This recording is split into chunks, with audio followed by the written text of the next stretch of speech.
അസ്സലാമു അലൈക്കും വറഹ്മത്തുള്ളാഹി. ബിസ്മില്ലാഹി വൽഹംദുലില്ലാഹ്. അല്ലാഹുമ്മ സ്വല്ലി അലാ മുഹമ്മദ്.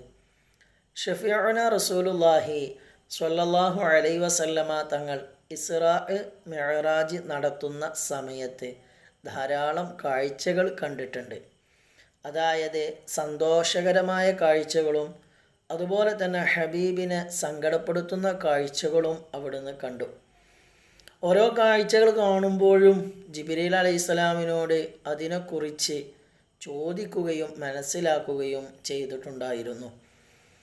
അങ്ങനെ മിഅ്റാജിൻ്റെ രാത്രിയിൽ ആ സമയത്ത് ആ യാത്രയിൽ ഹബീബുന റസൂലുള്ളാഹി സ്വല്ലല്ലാഹു അലൈഹി വസല്ലമ തങ്ങൾ കുറച്ച് ആളുകളെ കാണുകയാണ്.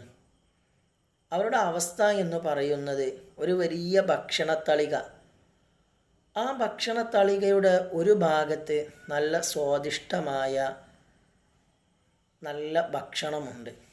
എന്നാൽ അതിൻ്റെ മറുഭാഗത്ത് ദുർഗന്ധങ്ങൾ വമിക്കുന്ന, കണ്ടാൽ തന്നെ അറപ്പു തോന്നുന്ന, നമ്മെ വല്ലാതെ വേദനപ്പെടുത്തുന്ന, വല്ലാതെ പ്രയാസപ്പെടുത്തുന്ന ചീഞ്ഞളിഞ്ഞ ഭക്ഷണങ്ങളാണുള്ളത്.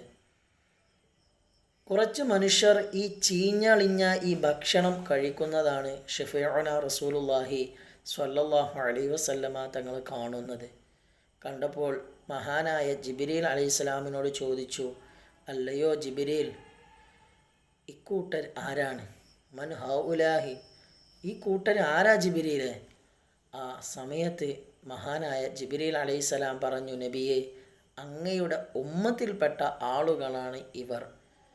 ഇവർ എന്താ ചെയ്തത്? ഇവർ ചെയ്ത തെറ്റ് എന്താണെന്ന് ചോദിച്ചപ്പോൾ ഹബീബുന റസൂലുള്ളാഹി സ്വല്ലല്ലാഹു അലൈഹി വസല്ലമ തങ്ങളോട് ജിബ്രീൽ അലൈഹിസ്സലാം പറയുന്നുണ്ട്, അള്ളാഹു അവർക്ക് ഹറാമാക്കി കൊടുത്ത കാര്യങ്ങൾ അതവർ ചെയ്തു, അതവർ ഭക്ഷിച്ചു. അതുപോലെ തന്നെ അവർക്ക് ഹലാലാക്കി കൊടുത്തിട്ടുണ്ടായിരുന്നു, പക്ഷെ അതവർ ഉപേക്ഷിക്കുകയും ചെയ്തു. ഹറാമുകളിലായി ജീവിച്ച ആളുകളായിരുന്നു അവർ എന്നാണ് മഹാനായ ജിബ്രീൽ അലൈഹിസ്സലാം അവിടുന്ന് പറയുന്നത്. അതായത് ഹറാമിൻ്റെ ഭക്ഷണങ്ങൾ അവർ കഴിച്ചു, ഹറാമിൻ്റെ പാനീയങ്ങൾ അവർ കുടിച്ചു, അതുപോലെ ഹറാമായ കാര്യങ്ങൾ അവർ ചെയ്തു. എന്നാൽ അള്ളാഹു അവർക്ക് ഹലാലാക്കിയ ഭക്ഷണം, ഹലാലാക്കിയ പാനീയം അതവർ ഉപേക്ഷിക്കുകയും ചെയ്തു. അവരാണ് നബിയെ ഇക്കൂട്ടർ എന്ന് മഹാനായ ഷഫീഉന റസൂലുള്ളാഹി സ്വല്ലല്ലാഹു അലൈഹി വസല്ലമ തങ്ങളോട് ജിബ്രീൽ അലൈഹിസ്സലാം പറഞ്ഞു കൊടുക്കുന്നുണ്ട്. അല്ലാഹു സുബ്ഹാനഹു തആല ഹലാലായ ഭക്ഷണം